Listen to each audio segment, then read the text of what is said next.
Assalamualaikum warahmatullahi wabarakatuh. Alhamdulillahi rabbil alamin.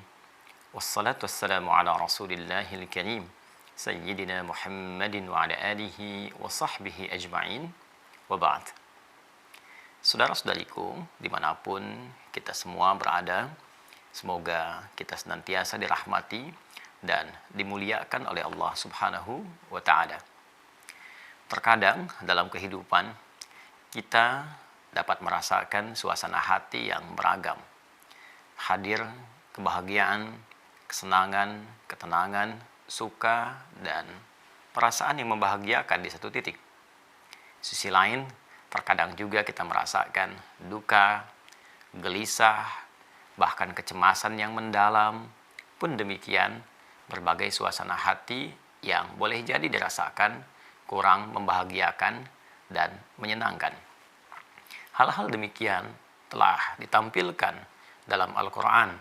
Berbagai macam suasana hati, bahkan dengan petunjuk-petunjuk yang diinginkan oleh Allah Subhanahu wa Ta'ala, dengan petunjuk dimaksud untuk mengantarkan suasana hati setiap hamba Allah Subhanahu wa Ta'ala selalu dalam ketenangan, kebahagiaan, dan ketentraman.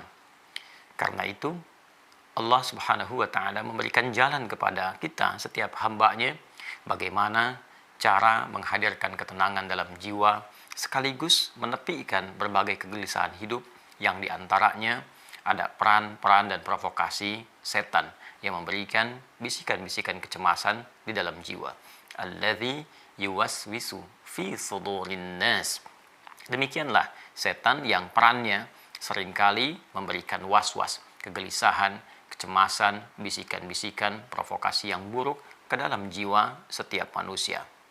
Hal-hal demikian yang melahirkan kadang perasaan-perasaan gelisah yang mendalam, perasaan duka, dan tidak jarang pula bahkan menghadirkan penyakit-penyakit hati yang meresahkan. Ria, dendam, iri hati, dengki, yang semua itu tentu memengaruhi setiap perilaku, bahkan sifat, karakter, dan cara berpikir manusia. Ini yang dimaksudkan Nabi sallallahu alaihi wasallam dalam sabdanya, qala Rasulullah sallallahu alaihi wasallam, ala wa inna fil jasadi mudghatan idza salahat salahal jasadu kullu wa idza fasadat fasadal jasadu kullu ala wahyal qalbu. Sungguh kata Nabi sallallahu alaihi wasallam, dalam jiwa, dalam diri setiap manusia itu ada sekerat daging yang sangat menentukan pada perilaku setiap insan. Maka jika keadaan daging itu baik, dia akan memberikan pengaruh kepada seluruh bagian tubuh untuk berperilaku yang baik. Sebaliknya, jika keadaan sekerat daging itu buruk, maka ia akan memberikan pengaruh perilaku, karakter kepada seluruh bagian tubuh untuk bersikap yang buruk. Itulah qalbu. Sedangkan qalbu tempatnya berada di dalam sadrun. Dan sadrun jamaknya adalah sudurun. Dan sudur ketika ditampilkan dalam Al-Quran diberikan kesan bahwa ada provokasi, pengaruh-pengaruh, bisikan-bisikan setan yang memang memanfaatkan bagian kolbu itu supaya manusia bisa digerakkan oleh setan untuk berperilaku hal-hal yang kontraproduktif, hal-hal yang negatif. Alladzi yuwaswisu fi sudurin nas.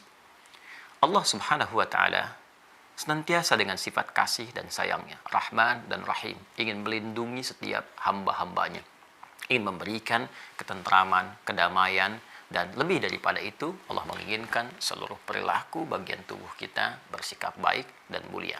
Karena itulah ketika Al-Quran diturunkan kepada Nabi Muhammad SAW, maka di antara fungsinya adalah memberikan ketentraman, kedamaian, dan mengobati berbagai macam penyakit yang berpotensi menyerang kepada hati, mengontaminasi jiwa. Al-Quran surah ke-10 Yunus di ayat ke-57 Allah menginformasikan ini secara komprehensif, secara holistik, secara menyeluruh, dan memberitahukan kepada seluruh hambanya yang menginginkan suasana hati yang tenang, yang damai, yang tertib, dan yang membahagiakan. A'udzubillahi minasyaitonirrajim. Ya ayyuhan nasu qad ja'atkum mau'izatun mir rabbikum wa shifaa'un lima fis sudur wa hudan wa rahmatul lil mu'minin. Hai semua manusia tanpa kecuali, Masya Allah, ayatnya dibuka dengan kalimat ya ayyuhan nas, hei semua manusia tanpa kecuali. Aku ingatkan kalian, kata Allah, hanya tanbih. Aku tegaskan menggunakan kata ayyuha. Aku ingatkan, aku tegaskan semua manusia tanpa kecuali. Jadi memang Allah dengan sifat kasihnya, rahmannya, rahimnya, sayangnya, menginginkan semua hamba-hambanya merasakan kedamaian, ketentraman, kebahagiaan. Qad ja'atkum mau'izhatum mir rabbikum. Telah tetap bagi kalian, telah datang untuk kalian, telah disampaikan kepada kalian nasihat dari Rabbmu, bimbingan dari Tuhanmu, petunjuk dari Allah Subhanahu wa taala. Kita seringkali minta nasihat kepada orang-orang yang kita anggap mulia, orang-orang yang kita anggap bijak, orang-orang baik, orang-orang saleh. Dan kita mendengarnya dengan sangat fokus. Kita memahaminya, merasakannya, dan ingin mengamalkan dalam kehidupan. Sekarang, Allah sang pencipta kita. Allah yang mencipta semua orang-orang baik itu, yang menggerakkan segalanya, pencipta alam semesta, pencipta segalanya. Di titik ini Allah memberikan nasihat kepada kita semua. Allah menyampaikan, hei, telah tiba, telah datang kepadamu nasihat dari Rabbmu, dari Allah, dari Tuhan yang mencipta dan merawatmu. Dan yang paling indah adalah wasyifa'ul lima fis sudur. Dan ini informasi yang disampaikan, nasihat ini akan menjadi syifa. Apa itu syifa? Syifa seringkali diterjemahkan dengan obat. Tapi syifa bukan sekedar obat. Syifa adalah obat bagi penyakit hati, obat bagi penyakit jiwa. Syifa juga bisa berarti obat bagi penyakit-penyakit yang manusia sudah menyerah dalam mengatasinya, yang manusia merasakan tidak punya kemampuan lagi untuk berikhtiar di dalamnya, sehingga mengembalikan semua kesembuhan itu kepada Allah Subhanahu wa taala. Dan puncak penyakit itu yang paling berbahaya adalah penyakit di dalam jiwa. Iri hati, dendam, ria, sum'ah, itu yang bisa melahirkan perilaku-perilaku buruk sehingga berpotensi melukai, mencederai, bahkan menimbulkan kerusakan dalam berkehidupan. Kata Allah, telah diturunkan nasihat-nasihat, telah diturunkan informasi-informasi, bahkan mengandung obat untuk segala jenis penyakit yang ada di dalam jiwa. Saat bersamaan, wa hudaw wa rahmatul lil mu'minin, itu pun bisa menjadi petunjuk berkehidupan, bisa menjadi petunjuk-petunjuk yang melahirkan ketentraman, kasih sayang bagi setiap insan-insan yang meyakininya, bagi setiap hamba-hamba Allah yang beriman. Apakah yang dimaksud dengan mau'izah di sini? Nasihat dimaksud yang bisa menjadi syifa, bisa menjadi hudan, bisa menjadi rahmat. Maka dijelaskan kembali di Quran surah ke-17 Al-Isra di ayat ke-82. Allah Subhanahu wa taala berfirman, a'udzubillahi minasyaitonir rajim, wa nunazzilu minal qur'ani ma huwa syifaa'un wa rahmatul lil mu'minin wa la yazidu dhalimina illa khasara. Dan dengan keagunganku, kata Allah, kami telah menurunkan ayat-ayat Al-Qur'an itu yang bisa menjadi syifa, yang bisa menjadi rahmat bagi setiap insan yang meyakininya, insan beriman, kecuali orang-orang yang mengingkarinya, tidak menambah apapun itu semua kecuali hanya kerugian saja.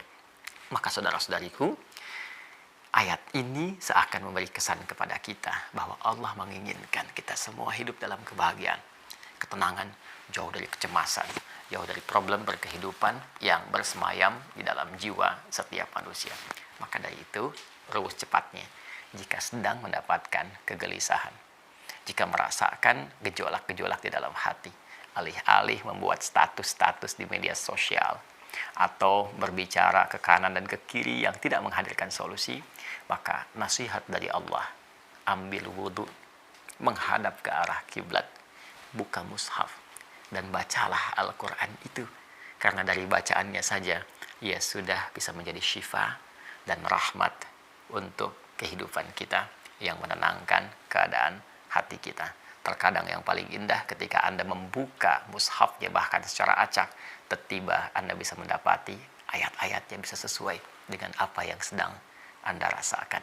Buka mushaf, menghadap ke arah kiblat dalam keadaan berwudu, bacalah dengan penuh khusyuk, dan disitulah kita akan mendapatkan petunjuk Al-Quran dengan ayat-ayat yang sangat syahdu. Subhanakallahumma wa bihamdika asyhadu an la ilaha illa anta astaghfiruka wa atubu ilaik. Assalamualaikum warahmatullahi wabarakatuh.